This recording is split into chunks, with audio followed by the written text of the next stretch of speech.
Welcome back to my first long vlog. তো আশা করছি তোমরা সবাই ভালো আছো, আর আমি তো অনেক ভালো আছি। তো আজকে যেহেতু জামাই ষষ্ঠী, আর আমি সারাদিন কী করবো সেটাই তোমাদের সাথে শেয়ার করব। তো চলো শুরু করা যাক। তো প্রথমেই বলে দিই, আমি আগে এরকম কোনো লং ভ্লগ বানাইনি। যদি কোনো ভুল ত্রুটি হয়ে থাকে তোমরা একটু মানিয়ে নিও প্লিজ। তো যাই হোক, সকাল থেকে এতটাই কাজের চাপ ছিল যে কোনো ভিডিও শ্যুট করতে পারিনি। আর এখানে সকালবেলায় দিদি জামাইবাবু চলে এসছে, আর এখানে মা সকাল সকাল নিয়ম কাজ কমপ্লিট করে নিল। আর এবার ষষ্ঠীতে আমরা দিদিকে একটা রূপোর ঘড়ি দিয়েছিলাম, আর আমি দিদিকে বলেছিলাম যেটা রূপোর, যেটা দিদির বিশ্বাস হয়নি। তারপর আমার মা যখন বললো যে হ্যাঁ এটা সত্যিই রূপোর, তখন আমার দিদি বিশ্বাস করলো। আসলে আমাকে কেউ বিশ্বাসই করতে চায় না।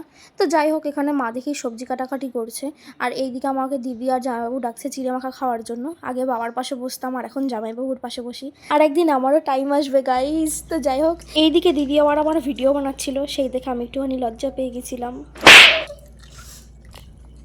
হেবি সুন্দর হয়েছে। কার বড় হয়েছে দেখতে হবে, কার জামাইবাবু মেখেছে সেটা দেখতে হবে। এটা দিয়ে দিবি।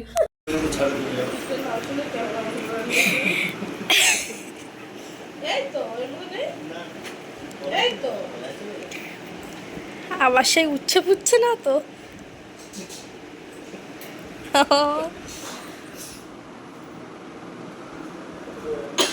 Thank you. যাই হোক, এখানে গিফট পেতে আমি অনেক খুশি। আর এই দেখো আমাদের নতুন রাস্তা, মানে এখনো কমপ্লিট হয়নি, হবে আর কি পরে। আর এখানে দিদিরা ছবি তুলবে। এখানে কথা হচ্ছে আসবে তোর এখানটায় দাঁড়া। পাপাবি ও পারবি, কোনো ব্যাপার না।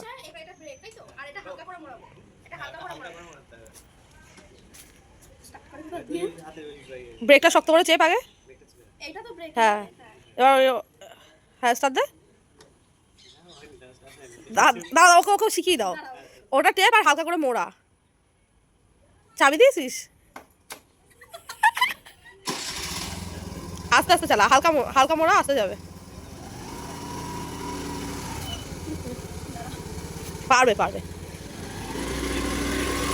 তো যাই হোক গাইস, প্রথমবারের চেষ্টায় তো আমি বিফল হলাম। আর আগে আমি কখনো স্কুটি চালাইনি, আসছিল আমার প্রথম চেষ্টা, তাতেও আমি বিফল হয়েছি। তাই কষ্ট না পেয়ে দিদিকে টাটা বাই বাই করে আমি আর জামাইবাবু মিলে বেরিয়ে পড়লাম।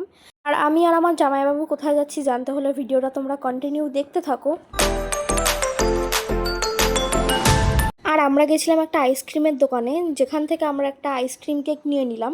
আর তারপর জামাইবাবু বিল করে নিল, আর আমাকে একটা আইসক্রিম খাওয়ালো। আমি বাজার করে দিয়ে আসলাম নে।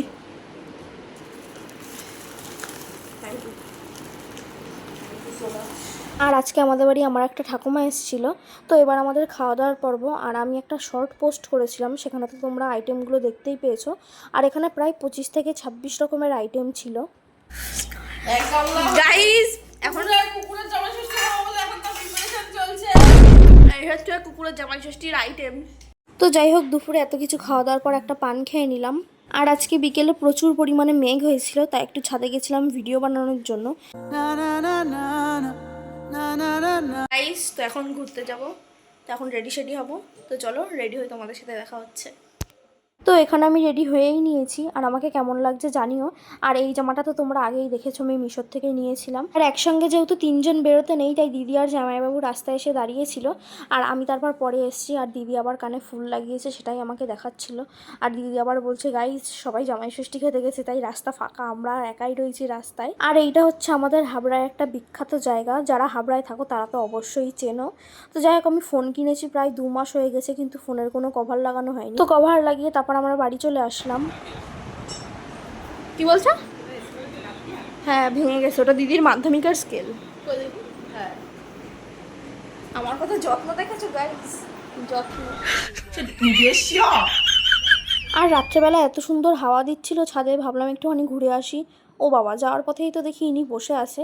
আর আমি এত দেখতে সুন্দর, আমাকে হয়তো পছন্দ হয়েছিল তাই চোখ মারছিল, কিন্তু আমি পাত্তা দেইনি বলে ভয়েতে চলে গেছে। আর সকালবেলা আমি আর জামাইবাবু গিয়ে যেই আইসক্রিম কেকটা নিয়ে এসেছিলাম, এটা হচ্ছে সেটা। তো যাই হোক, আজকের মতো এই পর্যন্তই। ভালো লাগলে সাবস্ক্রাইব করে যেও। বাই।